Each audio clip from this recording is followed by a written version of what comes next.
আমরা যদি কালকে সঠিক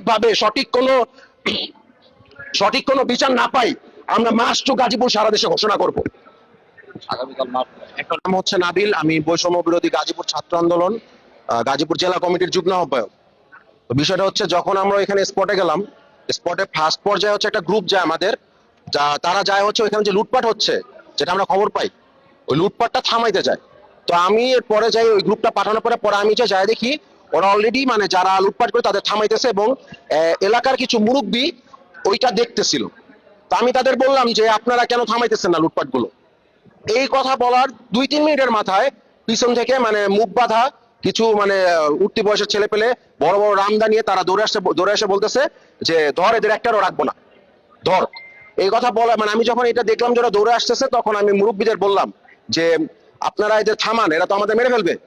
তখন একজন মুরব্বী আমার ধাক্কা দিয়ে আমরা ফেলে দেওয়ার পরে আমার হচ্ছে জানি না আমার গায়ে কি আঘাত করে, আমার হচ্ছে প্রায় মানে আমার পায়ে এখানে কয়েকটা বাড়ি লাগে আমার। তো এই মুহূর্তে হচ্ছে কয়েকজন আবার আমাকে এসে আমাদের ছাত্র কয়েকজন এসে আমাকে ধরার পরে ভাই কি হয়েছে, আমি কি তোমরা সবাই দৌড় দাও, সবারই বলে দৌড় দিতে, নাহলে মেরে ফেলবে। ওরা সবাই দৌড় দেয় এবং ভিতরে তো অনেকেই তখন অবস্থান করে, ওরা আর দৌড় দেওয়ার সুযোগটা পায় না।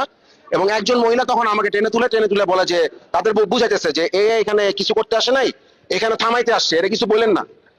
এরকম বলতে বলতে উনি তখন আমাকে আধা ঘন্টার মতো মানে উনি একটা সেফ জায়গায় নিয়ে যায় এবং আধা ঘন্টা আমাকে আটকে রাখে।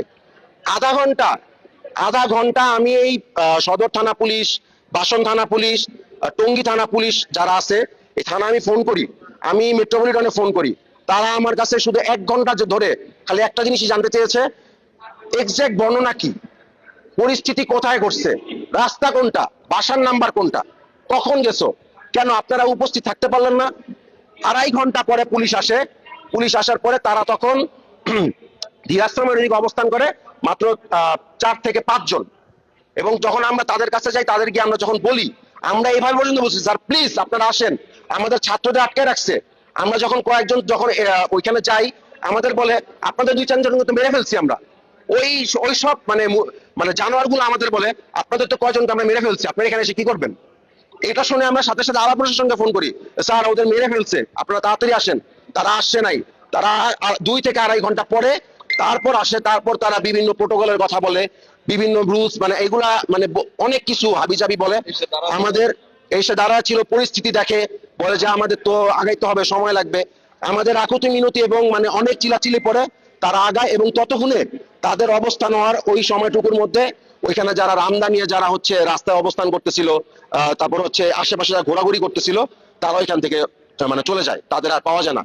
বাসা খালি ছিল, বাসা থেকে পরে আমরা যাওয়ার পরে দেখলাম একটা অটো আসলো, অটোতে হচ্ছে আমাদের 5-6 জন আহত শিক্ষার্থী, ওরা হচ্ছে পরে চলে গেল। এবং আমরা যখন পুলিশ নিয়ে ঢুকি, প্রশাসন নিয়ে ঢুকি, আর্মি নিয়ে ঢুকি, তখন আরো 2 জনকে মুমূর্ষু অবস্থা আমরা বের করি। এবং যখন ওরা সদর হসপিটালে আসে এক দফায়, তখন সদর হসপিটালে ওদের অচেতন অবস্থায় ফেলে রাখা হয়। এবং আমরা সদর হসপিটালের প্রতিটা সেক্টরে আমরা বলতে পরবর্তীতে গিয়ে ওনারা হচ্ছে যখন দেখে যেন এটার অবস্থা খারাপ, তখন তারা হচ্ছে এটার একটা মানে এটা নিয়ে তারা হচ্ছে গুরুত্বপূর্ণতা দেখায়। তো আমার কথা হচ্ছে, প্রশাসন আজকে যে অবহেলাটা দেখালো, এই অবহেলাটা না দেখালে আজকে আমাদের শিক্ষার্থীরা এতটা আহত হইতো না। আমাদের শিক্ষার্থীরা এই শিক্ষার্থীরাই আপনাদের এখনো টিকায় রাখছে। আপনাদের বোঝা উচিত ছিল, আমরা যদি চাই আপনারা টিকতে পারবেন না। আমরা যদি চাই, আমরা যেভাবে ফ্যাসিবাদ সরকারকে নামাইছি, আমরা এটাও পারবো আপনাদের মতো লোকদের নামাইতে। আমরা 24 ঘন্টা, কালকে সকাল 10টার মধ্যে যদি আপনারা এই অ্যাকশন না নেন, 9টার মধ্যে যদি এই অ্যাকশন না নেন, আমরাও দেখা দিব আমরা শিক্ষার্থীরা কি পারি। আপনারা বলতে পারবেন না যে তোমরা ভুল কিছু করছো। আমরা আপনাদের ভুল দেখা দিব এবং আপনাদের ভুল দেখানোর ক্ষেত্রে আমরা আমাদের কার্যক্রম করব।